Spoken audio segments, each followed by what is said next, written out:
GHMC నుంచి అనుమతి. TS RERA ఇచ్చిన పర్మిషన్. నిర్మాణం పూర్తయి ఓసీకి దరఖాస్తు చేసిన ప్రదీప్ సంస్థ. సడన్ గా రంగంలోకి దిగిన హైడ్రా. జాయింట్ ఇన్స్పెక్షన్ అంటూ హడావిడి. బయ్యర్లను ఆందోళనకు గురి చేసే ప్లాన్. ఇలాగైతే బయ్యర్లు ప్లాట్లను కొంటారా? అమ్మకాలను దెబ్బతీసేలా హైడ్రా చర్యలు. ఇలాగైతే రియాలిటీ మనుగడ కష్టమే. హైదరాబాద్ రియల్ ఎస్టేట్ మార్కెట్లో అమ్మకాలు తగ్గిపోవడానికి కారణం ఏమిటో తెలుసా? అంతర్జాతీయ మార్కెట్ పోకడలు కాదు, జాబ్ మార్కెట్ పడిపోవడం కాదు, అమెరికా ఆంక్షలు కానే కాదు, ఇళ్ల స్టాక్ పెరగడం వల్ల అస్సలే కాదు, కేవలం హైడ్రా సృష్టించిన భయాందోళనల వల్ల ఇళ్ల కొనుగోలుదారులకు భయాందోళనలో పడ్డారు. తాజాగా ప్రదీప్ కన్స్ట్రక్షన్ సోమాజిగూడలో పూర్తి చేసిన బ్లిస్ ప్రాజెక్టుకు సంబంధించి హైడ్రా ఇలాగే వ్యవహరిస్తోంది. మున్సిపల్, రెవెన్యూ, ఇరిగేషన్ అధికారులతో పాటు మీడియాను తీసుకెళ్లిన హైడ్రా జాయింట్ ఇన్స్పెక్షన్ కు వచ్చామని చెప్పడం వినడానికి ఆశ్చర్యమేస్తోంది. జీహెచ్ఎంసీ రెరా అనుమతులు ఇచ్చిన ప్రాజెక్టుల్ని హైడ్రా ఇలా టార్గెట్ చేస్తే ఇక హైదరాబాద్ లో ఇళ్లను కొనేందుకు ఎవరు ముందుకొస్తారు?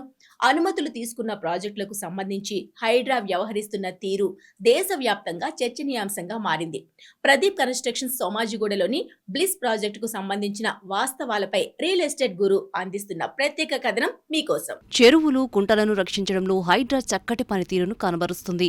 ఇప్పుడు వాటిని కాపాడుకోకపోతే భవిష్యత్ తరాలకు మనం అన్యాయం చేసిన వాళ్లం అవుతాం. కాకపోతే జీహెచ్ఎంసీ మరియు రెరాలు అనుమతి ఇచ్చిన ప్రాజెక్టుల వద్దకెళ్లి హైడ్రా గందరగోళం సృష్టించే ప్రయత్నం చేయడమే కరెక్ట్ కాదు.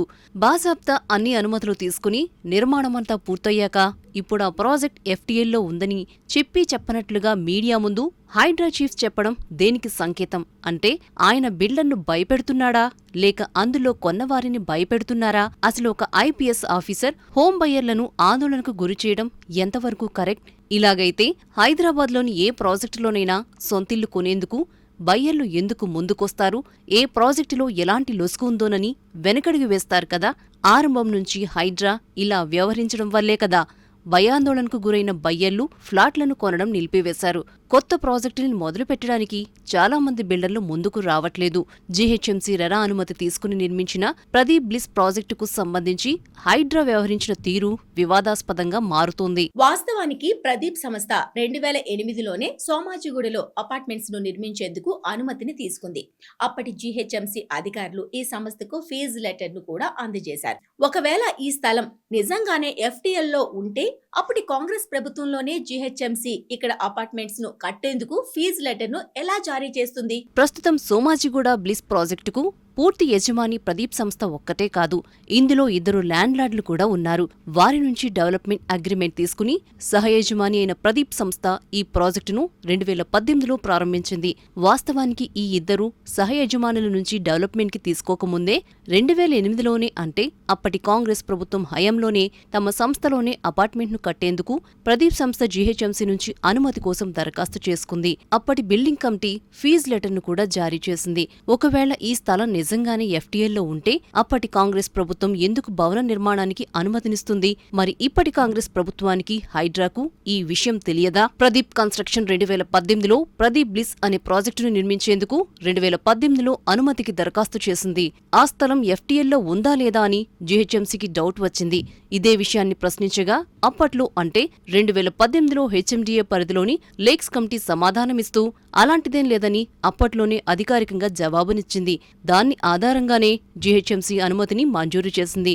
దాని ప్రాతిపదికన రెరా అనుమతినిచ్చింది. ఇక్కడ గమనించాల్సిన అంశం ఏమిటి అంటే 2018లో ఈ ప్రాజెక్టుకు జీహెచ్ఎంసీ అనుమతినిచ్చింది.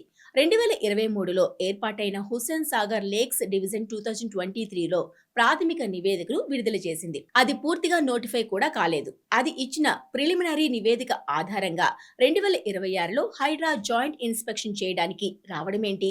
పైగా నిర్మాణం పూర్తయిన ప్రాజెక్టుకు ఆక్యుపెన్సీ సర్టిఫికెట్ ను ఇవ్వకుండా సుమారు ఏడాది నుంచి సతాయించడమేంటి? ఈ ప్రాజెక్టుకు కాలపరిమితి ముగిసిపోయిందని, ఇందులో ఎవరూ కొనవద్దని రెరా అధికారికంగా పత్రికా ప్రకటన విడుదల చేయడమేంటి? ఇలా నిర్మాణ సంస్థలను వేధించడం వల్లే హైదరాబాద్లోకి పెట్టుబడిదారులు అడుగు పెట్టడం లేదు. చాలా మంది ఫ్లాట్లను కొనడానికి వెనుకడుగు వేస్తున్నారు. రాజకీయాలను నిర్మాణ రంగంతో ముడిపెట్టకుండా ఉంటేనే రియల్ రంగం ఇప్పటికైనా అభివృద్ధి చెందుతుంది. గమ్మత్తేంటంటే కాంగ్రెస్ ప్రభుత్వం అధికారంలోకి వచ్చాక హుస్సేన్ సాగర్ లేక్ కమిటీని ఏర్పాటు చేసింది. ఈ కమిటీ 2023లో ప్రిలిమినరీ డ్రాఫ్ట్ ని విడుదల చేసింది. అది పూర్తిగా నోటిఫై కూడా కాలేదు. ఆ డ్రాఫ్ట్ నోటిఫికేషన్ ఆధారంగానే తాజాగా హైడ్రా జాయింట్ ఇన్స్పెక్షన్ కు రావడమేంటో ఎవరికీ అర్థం కావట్లేదు. పైగా ప్రదీప్ సంస్థ కట్టిన ప్రాజెక్ట్ పక్కనే పార్క్ హోటల్ ఉంది. మరో 2 నిర్మాణాలు కూడా ఉన్నాయి. మరి వాటినేం చేస్తారు? విస్తుగొల్పే విషయం ఏంటంటే ఇటీవల ప్రదీప్ బ్లిస్ ప్రాజెక్టు వద్ద హైడ్రా చేసిన హడావిడిని చూసి అందులో ఫ్లాట్లను కొన్నవారు కూడా ఆశ్చర్యపోయారు. కొందరైతే అనవసరంగా ఈ కాంగ్రెస్ ప్రభుత్వానికి ఓటు వేశామని సీరియస్ అయ్యారు. హైడ్రా కావాలనే కుట్రపూరితంగా వ్యవహరిస్తుందని అక్కడున్న ప్రజలకు కూడా అర్థమైంది. మొత్తానికి ఈ వ్యవహారంలో ప్రజలకు మాత్రం ఒక వాస్తవం అర్థమైంది. ప్రభుత్వం కావాలనే ప్రదీప్ బ్లిస్ ప్రాజెక్టును టార్గెట్ చేసిందని ప్రతి ఒక్కరికి అవగతమైంది. ఇలా ప్రభుత్వ సంస్థలే అనుమతులన్నీ ఉన్న ప్రాజెక్టులను టార్గెట్ చేస్తే ఎలా, కక్షపూరితంగా వ్యవహరిస్తే ఆయా ప్రాజెక్టుల్లో ఫ్లాట్లను కొనేందుకు ఎలా ముందుకొస్తారు? ఈ మొత్తం వ్యవహారంలో బద్నామయ్యేది మాత్రం కాంగ్రెస్ ప్రభుత్వమేనని రాష్ట్ర ప్రజలు భావిస్తున్నారు.